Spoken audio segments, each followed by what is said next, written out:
Welcome to Bow Ties, I sometimes call myself, Ashley and Ed and James. Good evening, gents. Good evening, Ash. How are you this evening? Very good, thank you. Very good. And James, how are you? Oh, I'm almost splendid. How are you guys? Not bad at all. Now, James, we are joined by a Yes. very special guest this evening, aren't we? We are very fortunate, Oh, and I believe a Twitter friend of yours, really. So this is how it kind of came about, indeed. wasn't it? So it's nice Well, to it see. was, yeah, it was going back to those heady days of lockdown when you would look out for certain people on various social media who would brighten your day. And one of those very lovely people, as it turned out to be, is the fantastic Helen Goldwyn, who joins us today. Hi, Helen. Hello. Was that obsequious enough for you as an intro? It was lovely. Yes, well worked on. I'll pay you later. Bless you, thank you. No, it's an absolute treat. I'm on a personal level, I'm delighted we finally get to have a chat. It's I know we get to see each other finally instead of just words on a page. So I do appreciate you making the time. I know the chaps do too. It's a real thrill. So what we'd like to do, as conversationally as possible, as we like to do things here, I will have a little bit of a chat about your background, of the work that you do outside of what probably most of our listeners will know most of your work for, and then Ed will pick up from me and wow you with, I am sure, some far more incisive questions if that sits well with your good self. Brilliant. Sounds like fun. Splendid. Well, to crack off, listeners. Well, to call Helen multi-talented would be a bit of an understatement. So renowned in recent years for work with Big Finish in particular, Helen's time in the business has brought her experiences in writing, composing, directing, and acting across probably every platform you can think of. Helen's ability to wow audiences in TV, radio, and audio drama, theatre productions, cabaret, concerts, and musicals for 30 years, if we're allowed to say, have brought a host of award nominations, including finalist spots in the BBC Audio Drama Awards 2018 and the 2021 Audio Awards, as well as winning the One Voice Award for Best Female Radio Drama Performance in 2018. And on top of all that, Helen still finds time to be one of the loveliest people you could hope to meet on social media. So, Thank you very much. Wow. See, I do put my effort into my homework. Yeah, that's good. Helen, once again, thanks for joining us. It's fair to say from that background that you are something of a prolific creator and performer throughout your career. Each new direction you turn in, you excel at, be it the writing, acting, singing, directing. What is it, do you think, that continues to drive you to channel those creative energies in all of these new directions? And have you ever, throughout your career, throughout your life, before you got into the industry, ever seen yourself as settling into a particular creative specialism? Well, it's been a very interesting journey, and it's been a journey full of enormous challenges, really, because I didn't fit into a particular category, not just in terms of being someone who wanted to sort of stretch her wings in every creative direction, but also because I didn't fit a physical archetype. And I didn't fit a sort of personality archetype. And it's an industry that revolves around, these stereotypes. And I just didn't fit at all anywhere. So I started out doing ballet. And so I was, for a short time when I was younger, obsessed with ballet. And then when I realized I wasn't going to be the best at ballet, I moved on. Maybe that's my criteria. I don't stick with it unless I think I'm going to be the best. But I also, by that point, I'd learned that I could sing, and I loved singing, and I always wanted to act. I suppose when I started out in my career, I saw myself as an actress who sang and who had trained in dancing, so I could dance. But I never really wanted to admit that to people, because as soon as you say you can dance, then you're the understudy, and I did a lot of understudying. So that was one of the first challenges. And because I knew I just didn't want to be in the background, I had to start making some choices about how to create my own work, really. How could I create something where I could be, not because I was a massive show-off, I really was quite a reserved person as a child and as a young woman. It was because I just had all this stuff inside me I wanted to express and I wanted to share, and I felt stifled by being in the ensemble. So really it was born out of this desire to just tell my stories and have a chance to fully connect with the audience, rather than craving the spotlight per se. But I am a show off on stage. let's not make any mistakes about that. But off stage, really, I do not like the attention at all. I find it very, very uncomfortable. Well, I appreciate you spending time with us even more after that. Yeah. It sounds like a very natural progression then. It's not a case of having sat down and thought, I want to do this, this, and this. It's born out of a natural desire. As you've just explained, that what you were doing, you weren't getting everything you wanted to say out there, and it just grew naturally. Yeah. And also it was driven by stubbornness and rejection, because I was so insignificant looking. I mean, I really was. I was such a plain Jane, and I wasn't pretty, I wasn't ugly, I wasn't fat, wasn't thin, wasn't anything really. So for example, I had a ballet teacher for 3 years at a ballet school. You know, it was a proper professional ballet school. And for 3 years, she never learnt my name. She just said, "Oh, you at the back in the grey tights." And that happened to me a lot. And because I knew I had all this ability and this stuff inside me, that feeling of irritation and fury, actually, that people were overlooking me, that drove it a lot as well. I was like, well, you just wait and see what I can do. No, I hear that.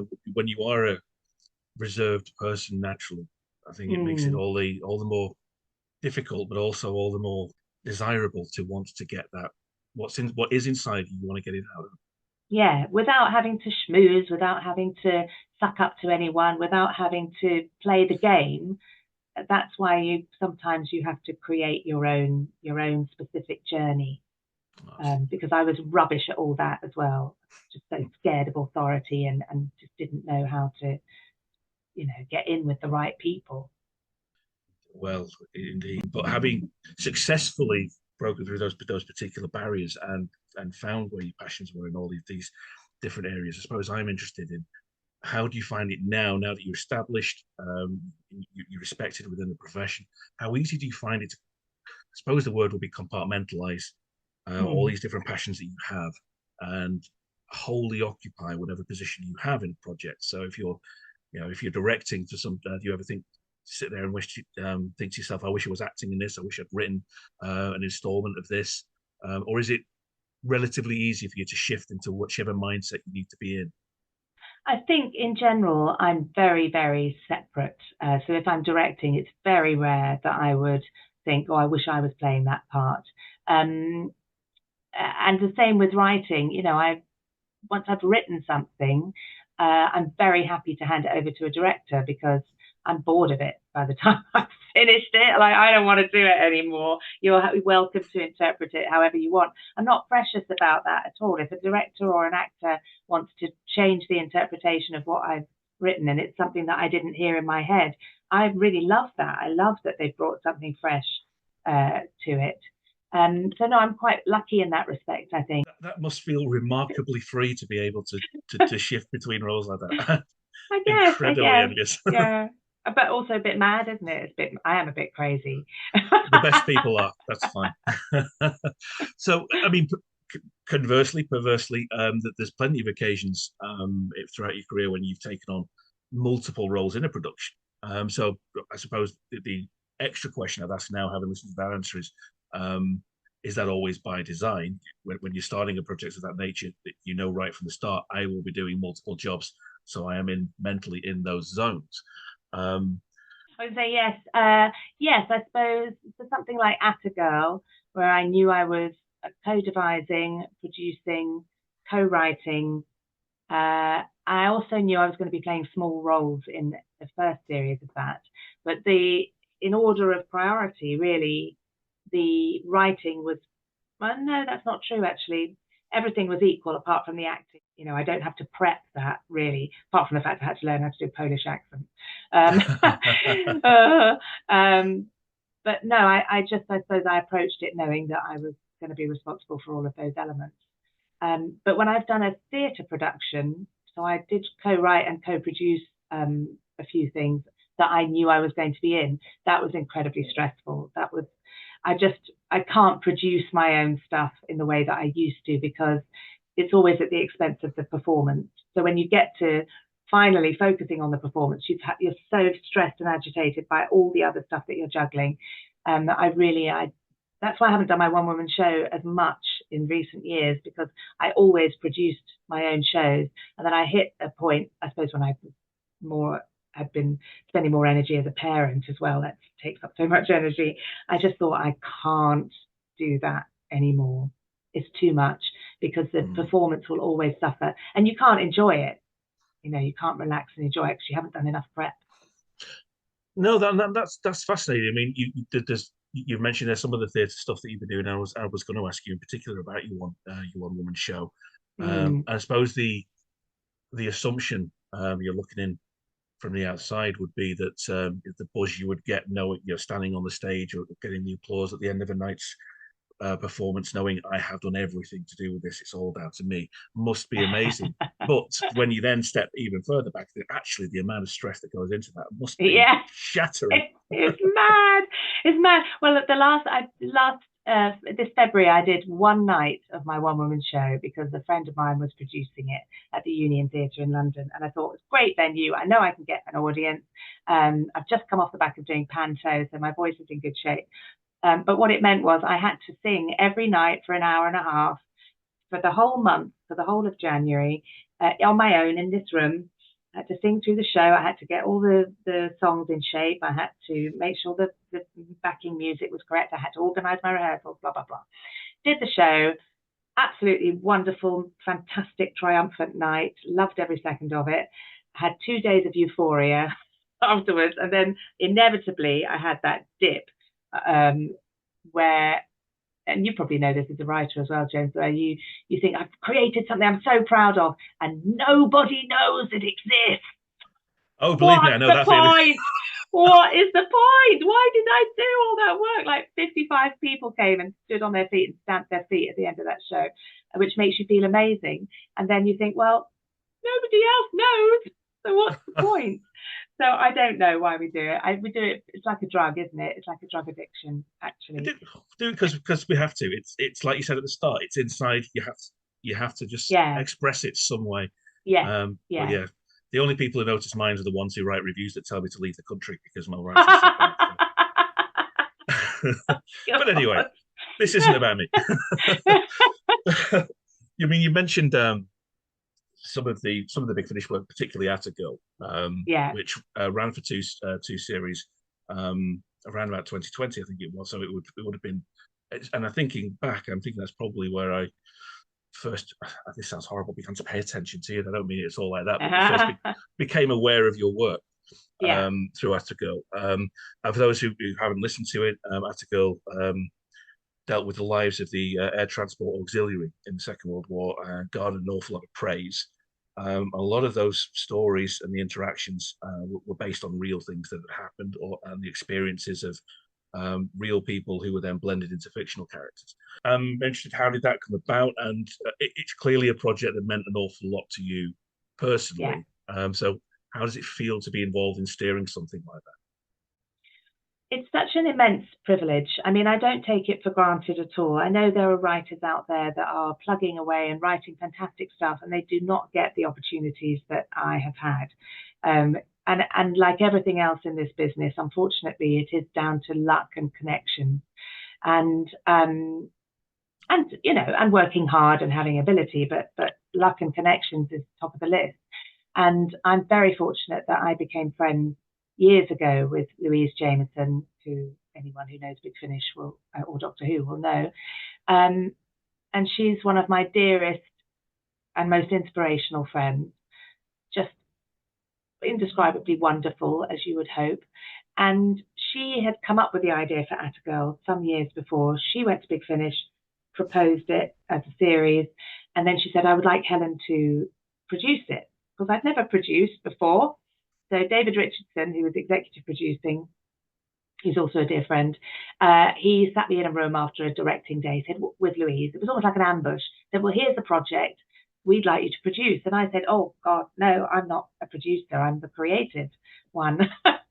And he said, oh, it is a creative role. So I didn't understand the definition of producer within Big Finish in this way. So as a producer, I get to co-devise, I get to oversee all the other scripts. So it's a kind of editing job in a sense, or dramaturge. And of course, I was going to write one of the scripts anyway, so I was fully involved. So David Richardson said, he said, oh, it won't take up much of your time. It's not a massively involved job. Of course, me being over-conscientious and obsessive, compulsive about detail and history and accuracy and wanting it to be the best series that had ever been written, it nearly killed me. I mean, it was months and months of research and doing all the prep and writing. But it's also the thing that I'm easily the project I'm most proud of with Big Finish. I'm so proud of that. That's a legacy project for me. My boys, my sons one day will be able to listen to that and think, wow, my mum helped create this. You know, I'm so proud of it. And rightly so, very, very much rightly so. It's a tremendous series, and yeah, having had my parents were, should we say, of an older generation. So plenty of relatives with war experiences. I used to hear an awful lot of as a child. So it is a series that, yeah, it does hit home. So if you haven't listened to it, please go out. Yeah, give it a listen. And what struck me about it particularly was your commitment to being as historically accurate as it's probably possible to be within what is essentially a fictional environment, and that's always been an approach I admire as a consumer of media. I like, and as a writer, writer yourself. Indeed, I mean that. I hate talking about myself, but that is anything that I write will be based in things that are actually happening or actually happened. And I recall an interview you did around the time when there was a particular detail, I think, around a bombing raid that you refused to have on a particular date because it didn't happen. It didn't happen. Completely with you on that. I admire that intensely. I mean, with something like Attico, I suppose that's not easier in any way, but it is more realistic to have that approach. But it feels with your other work as well. There is a level of authenticity, whatever era, whatever genre you're writing, you want to bring to things. Is that always an easy thing to instill in your projects? That's a really interesting observation, because I think for me, in all things, authenticity is the top of my list of things that are required in relationships, in business partnerships, in performances that I watch other people do. I think it's just an integral part of how I function and move through the world. And that's why, and it can be constraining as well. And that's why, you know, I have been unable to release myself from the constraints of that and use fantasy and fiction in the way that other writers would, because it matters to me that it's truthful, and it really matters to me that somebody who's a historical expert won't listen to it and say, well, that's rubbish, that didn't happen. You know, those individuals really matter to me. So in a way, I'm really proud of being an authentic person in every facet of my life, but I think it does restrict me to some degree as well.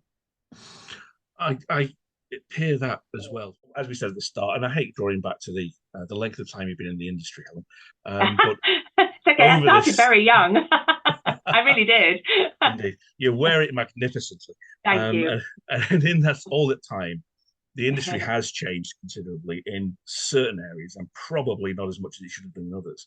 Yeah. So I'm interested in, how has that evolution manifested to you personally? Within that time you talked about before, you took not time out with your family, but you were less involved with the one woman show and things like that because of your life. Life happens. So now that you come back to it and you're doing other things and you're established, as we said before, what do you see now in 2024 as the biggest challenge to show business and entertainment?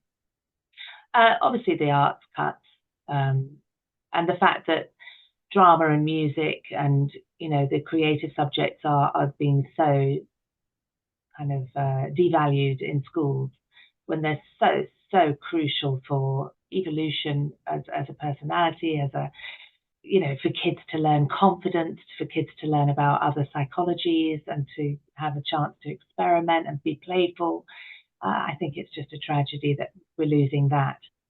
But on the plus side, there are so many creative people out there and there are so many more platforms that you can launch yourself on. It will never go away. We're always going to have amazing creative projects and people out there on the internet.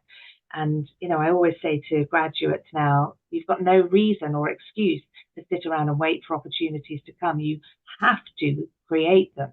You've got absolutely no rationale for not doing that. I think one of the amazingly positive things that has happened in recent times is the diversity that we're seeing in the industry now. It's fantastic that we've had this shake-up of, we can't have all white cast anymore. We can't have all able-bodied people all the time. It's absolutely crucial that we create opportunities for all racial heritage, all sort of abilities and disabilities. And I think that's just so exciting. I think there are too many drama schools. I think it's really unethical to keep opening drama schools or to have this many, because it's selling a dream that simply doesn't exist.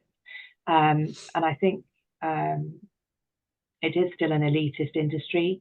I was fortunate I could take risks, not because my family was wealthy or that I was being supported financially, but because I knew there would always be a safety net there if I needed it. I never asked for it, but just the knowledge that I knew it was there enabled me to take more of a gamble than my friends who didn't have that support system behind them. So, that is still an issue in the industry.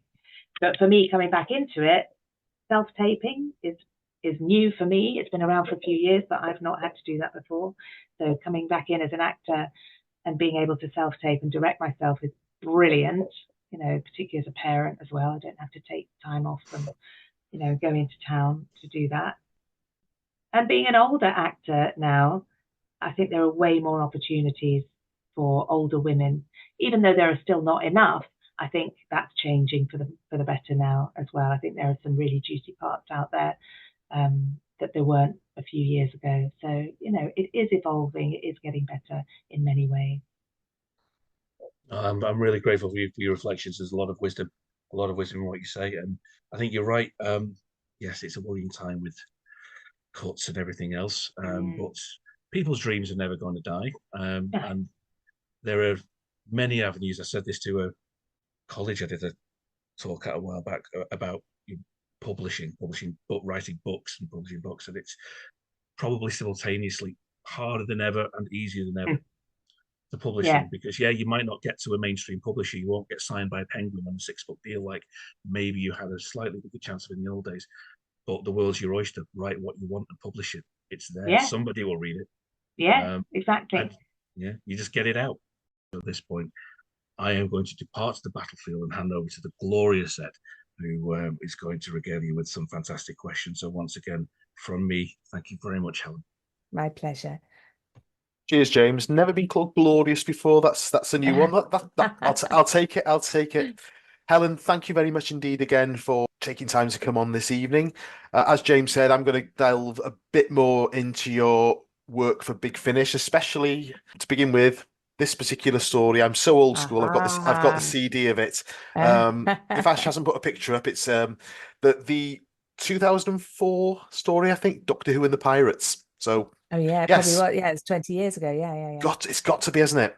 Yeah. So I mean, you've done roles for Big Finish prior to Doctor Who and the Pirates, but it was the first time I was really, really aware of you in the role you played of Sally. Yeah. Very, very different role, very grounded, and actually dealing with mental health issues which weren't really dealt with back then. So a sort of forward-thinking, groundbreaking story. Yeah. How exactly was it pitched to you? Well, I think the emphasis initially was on the fact that it was musical, because Big Finish knew that I had been a singer, And so I suppose I was top of the list of people that they knew could do both aspects. And I hadn't worked with Jacqueline Rayner, the writer, before, but I was aware that she really was fully involved with the Big Finish team, and and was known for being someone incredibly innovative and was going to come up with something really different. I mean, I just would never say no to a Big Finish project. It's always going to be fun, and it's always going to be an amazing experience. Yeah, you're saying two words there, innovative and different. It Yeah. definitely is that, and you've already answered my next question because it was always intended to be a musical story. Again, Yes. for those of you who haven't heard it, and why wouldn't you have heard it? It's available for £2.99 on the Big Finish website. Go out and buy it, please. Bargain. You'll thank us all for it. But no, episode 3 is the musical episode, and in that you sing "I Am Not Alone," your aria, and it's a Yeah. genuine goosebumps moment where all these plot threads, all these sort of unreliable narrator and story winners within a story, they all come together to make it more than just a daft story about pirates. And the Yeah. songs, are done to like pastiches of songs by Gilbert and Sullivan. Were you aware of Gilbert and Sullivan before this? And had you actually ever performed any of their shows? For example, this song you sang is based on The Son Who's Raised from the Mikado. Had you ever performed in that?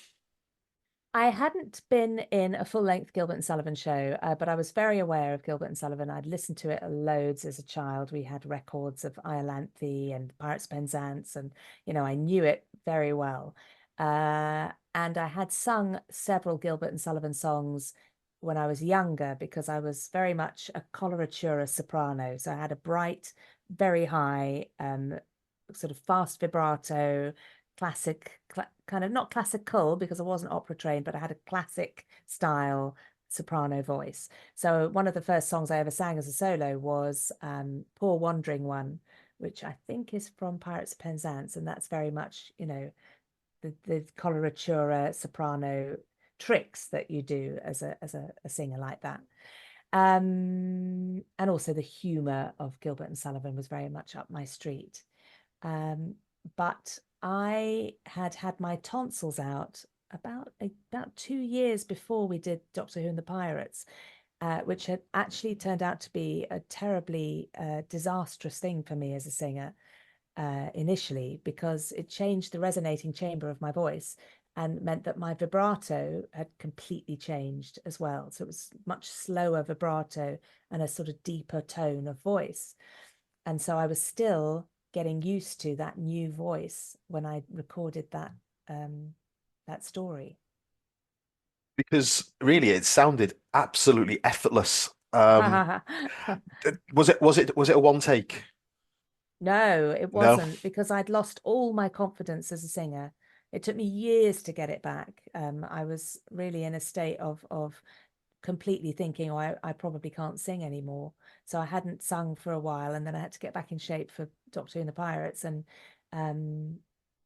yeah, I just couldn't sing like I used to sing. So it wasn't effortless at all. It was quite traumatic in a way. Well, I mean, it sounded really like you just got up off a sofa and just sang it, which sort of again ties into the next thing. When I listen to things, I'm a very visual person.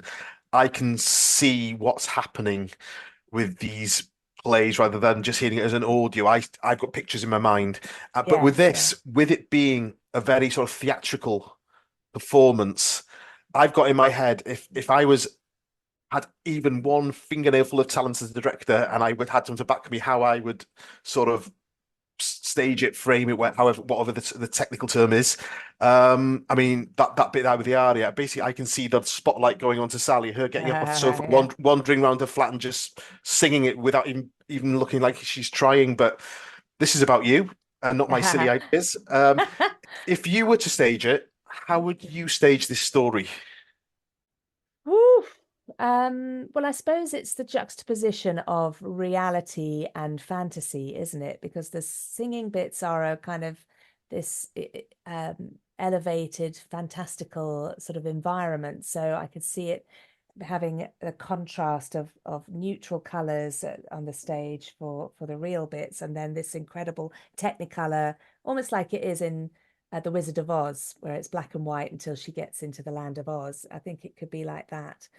So yes, it would be two distinctly different styles for those fantasy and reality elements. Wow, that's wonderful. So I'm going to go off. I'm going to leave you alone now. I promise I won't mention Doctor Who and the Pirates again. But this is more about you as a writer and performer. The Big Finish did a series called Drama Showcase, and you Yes. wrote and starred in a title called Pulling Faces with a lady we've already mentioned, Louise Jameson. Can you Yes. tell us a little bit more about it, please? Well, so this is a good example of why you should always write, regardless of whether it's going to get put on or not, because for various reasons, I turned down a really good performing job in my mid-20s, and I decided to justify that decision. I had to start writing because I'd had this impulse to write. So I wrote a couple of plays. I wrote a screenplay, and then I wrote this full-length play for quite a big cast, which I thought was going to take the world by storm. But actually, it won a competition and it had a staged reading, and then that was it. But what happened was it got into the hands of Louise, and she then asked me to write her one-woman show. So, your play or your book or whatever it is you're writing, it might not ever get put on, but it will always be a calling card, and you're always learning your craft. So I was really lucky that I happened to know Louise. She happened to read my script, and she then said, I want to write a one-woman show. And it was very much a co-devised piece. And I don't think Louise has taken enough credit by any means for how that piece was developed. I wrote the script, but we talked about every step of the way together. And I wanted it to be, and she wanted it to be, about this issue of how this expectation of women, particularly in the public eye, how you're supposed to stay young and beautiful. And it's such utter rubbish. It's such a toxic, unhealthy, damaging thing that we're teaching women. And so it's a play about the pressure on women to consider surgery and, what the repercussions of that might be. Interesting. So if you haven't heard Pulling Faces again, please do rectify that as quickly as you possibly can. Again, it's a steal at £2.99 on the Big Finish website. We will put a link underneath. Again, I'm sticking with your Big Finish work. You took on quite an iconic role in sort of 2016-17 as the voice of the village in the Prisoner, and you brought what I can only describe as a manic energy to the voice.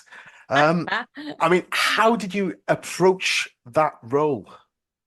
Well, I didn't watch Vanilla Fielding. And that might surprise some people because, of course, we're trying to be true to the original. But I have an issue with, I'm not an impressionist by any means, but once I've heard somebody else's intonation and styling, I can't get it out of my head. And I would much prefer to come up with my own interpretation. So, I mean, fundamentally, it is an evil entity. And so there's something really fun about, it's almost dead behind the eyes, isn't it? It's someone who's incredibly animated, and I will kill you if I have to. Sorry about that. It's and that's just great fun to do because I'm not an evil person in real life. And I like to play someone who would happily kill you for the novelty of it. Well, why not? And why not? And why not?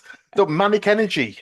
I'm going to lead Yes. to my next question. Manic energy. In 2022, you became the earworm of the year with the delightful song "All of Time and Space is a Happy Place," which was used to advertise the new series for Colin Baker, Bonnie Langford, and Ruth Madeley.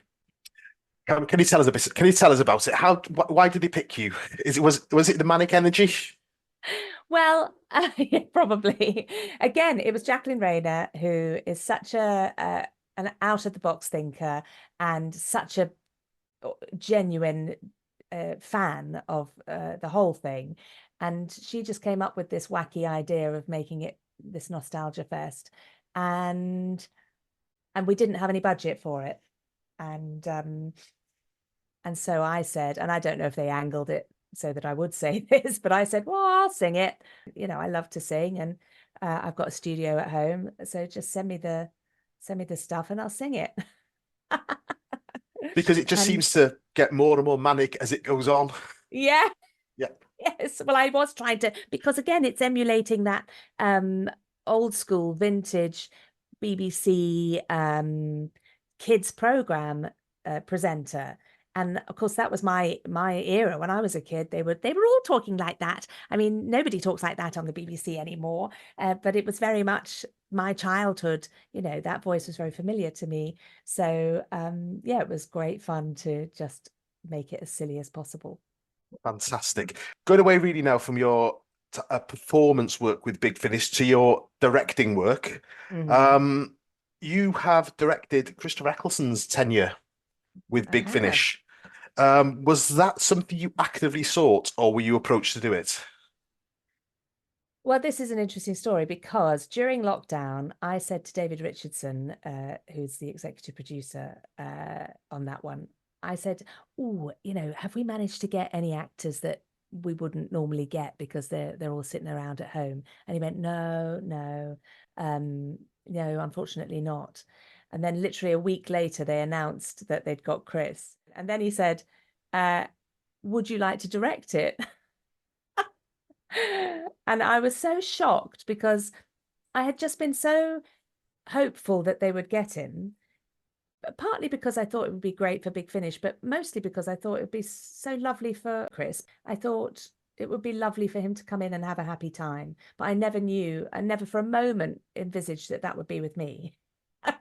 So that was a real surprise, and you know, it's just a lovely opportunity to work with someone who's as fantastic as him.